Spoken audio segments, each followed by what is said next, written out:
Hey guys, firstly I'd like to say a big thank you to all of you for your support after the death of Chloe.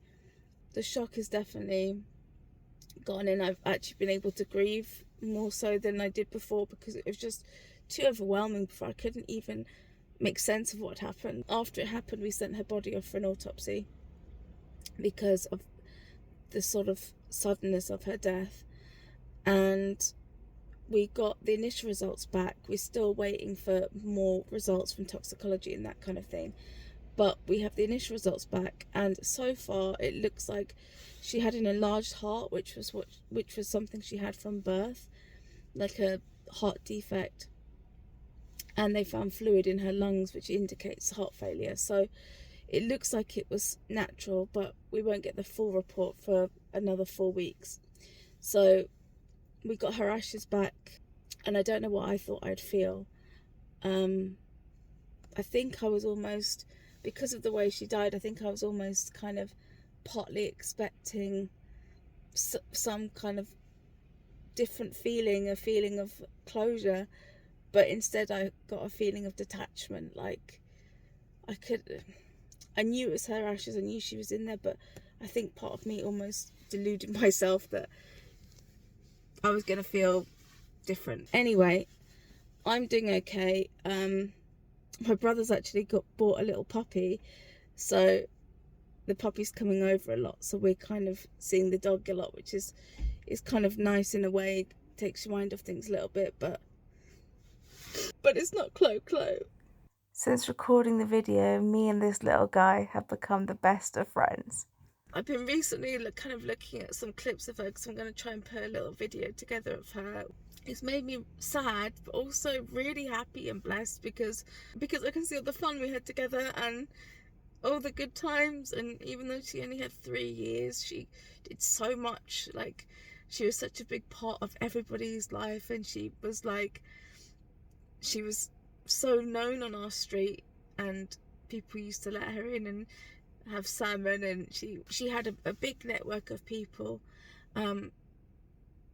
Even in one of our neighbours who's passed away now, she used to go into his place and visit him, and she really was such a big part of the neighbourhood as well. So and her little brother Pan, who she spent a lot of time with, he's kind of wondering where she's gone, and he's walking up and down the street looking for her, but that's kind of happening a bit less now, so I think he's kind of understanding she's not here anymore. I'm kind of just taking some time out, because I feel like with YouTube I have spent, like, I've enjoyed every minute of it. I'm not saying I haven't. I really enjoy traveling, and I enjoy the process of editing the videos together, and I love sharing them with you guys, and I love getting your feedback. I find it really fun, and it's always been about fun and enjoyment for me, and keeping myself busy and that kind of thing. But I've realised over the death of Chloe, and also a few months before that, to be honest, that I haven't had a break.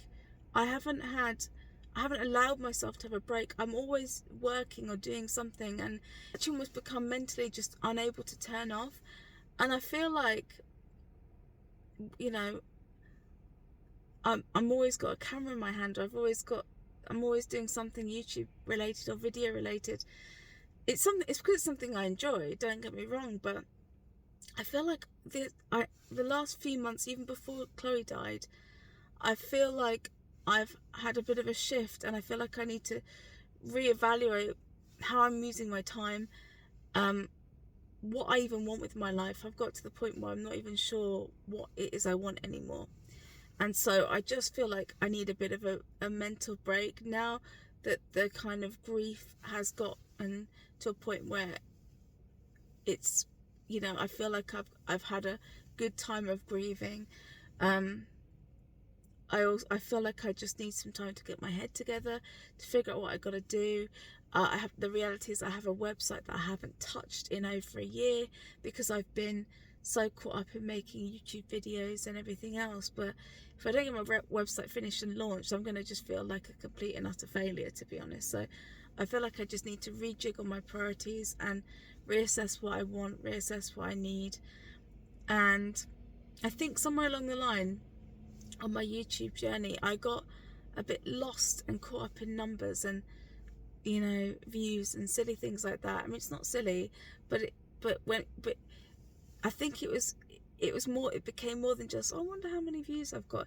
It became me feeling bad because I was on the platform for so long and I still haven't been monetized. And it's not about that. It's just, it was an achievement I really wanted for myself. And I feel like I've just kind of like, I just feel like I lost perspective. That's all. I feel like I lost perspective. So I want to get my website done.